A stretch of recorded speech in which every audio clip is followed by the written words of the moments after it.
अब आपके कैमरे में जो इमेज क्वालिटी होती है रॉ अवेलेबल होती है, आप रॉ में क्लिक करते हैं?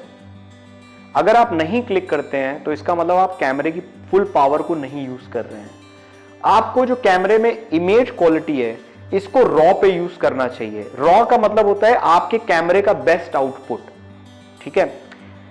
अब आप ऐसे समझो इसको, जैसे मान लो आप अगर वेजिटेरियन हो, अगर मैं आपको उबला हुआ आलू दूं तो उसका आप क्या कर सकते हो, और अगर नॉन वेजिटेरियन हो और मैं आपको उबला हुआ अंडा दूं तो आप उसका क्या कर सकते हो?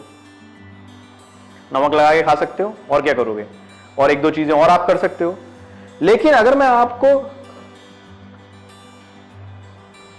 कच्चा आलू दूं और कच्चा अंडा दूं, इससे आप बहुत कुछ कर सकते हो। इससे आप उबाल के तो वो सारे ऑप्शन ले सकते हो जो आपको पहले दिए थे, लेकिन कच्चे आलू से आप बहुत और काम कर सकते हो जो आप उबले हुए आलू से नहीं कर सकते। और अंडे के साथ भी यही चीज है।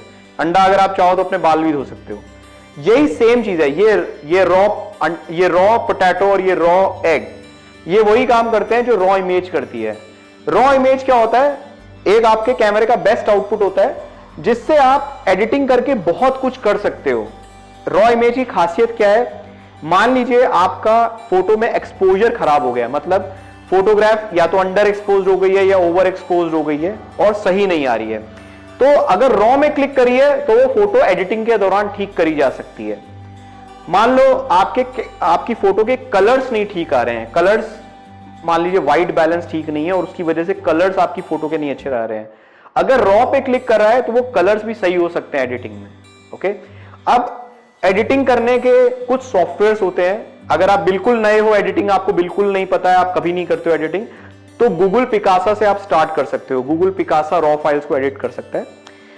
उसके अगर नेक्स्ट लेवल पे जाना है तो निकॉन का एक सॉफ्टवेयर आता है कैप्चर NXD, ये भी रॉ फाइल्स एडिट करता है निकॉन की, आप उसको यूज कर सकते हो। और अगर आपको बिल्कुल प्रोफेशनल लेवल का काम करना है, जो वर्ल्ड में जितने भी प्रोफेशनल फोटोग्राफर्स हैं वो यूज करते हैं एक software Adobe Lightroom. Adobe Lightroom एक प्रोफेशनल सॉफ्टवेयर है रॉ फाइल्स को एडिट करने के लिए। तो आप करते क्या हो, आप क्लिक रॉ पे करते हो, उसके बाद अपने फाइल्स को पकाते हो और उसके बाद जो फाइनल आपका जो आउटपुट होता है उसको जेपेग में एक्सपोर्ट करते हो और अपने कस्टमर को दे देते हो। तो ये मेन काम है रॉ फाइल का। अगर आप रॉ फाइल के साथ जेपेग करना चाहो तो वो भी ऑप्शन है। आप अगर आपने मान लीजिए यहां पे मैं क्वालिटी में गया और यहां पे मैंने इमेज क्वालिटी में पहले आया तो ये पहले दिखा रहा है रॉ, उसके बाद दिखा रहा है raw plus fine. Raw plus fine का मतलब है कि एक क्लिक होगा लेकिन दो इमेजेस बनेंगी, एक रॉ इमेज और एक जेपेग इमेज जो कि फाइन क्वालिटी होगी। अगर आप ये यूज कर रहे हो तो आपका बेसिकली कार्ड बड़े साइज का होना चाहिए, क्योंकि दो फाइल्स हैं तो कार्ड जल्दी बढ़ जाएगा। अगर आपको सिर्फ जेपेग क्लिक करनी है, मान लो कोई ऐसा कोई बड़ा इवेंट नहीं है, मतलब हल्का हल्का कोई प्रोग्राम है, तो आप जेपेग फाइन पे भी क्लिक कर सकते हो। लेकिन जेपेग नॉर्मल और बेसिक ये बहुत ज्यादा कॉम्प्रेस फाइल्स होती हैं जिनका बहुत ज्यादा यूज नहीं होता है। जो अगर आप मेरी सलाह मानो तो बेस्ट यही है, आप सिर्फ रॉ यूज करो, just use raw image quality for photography.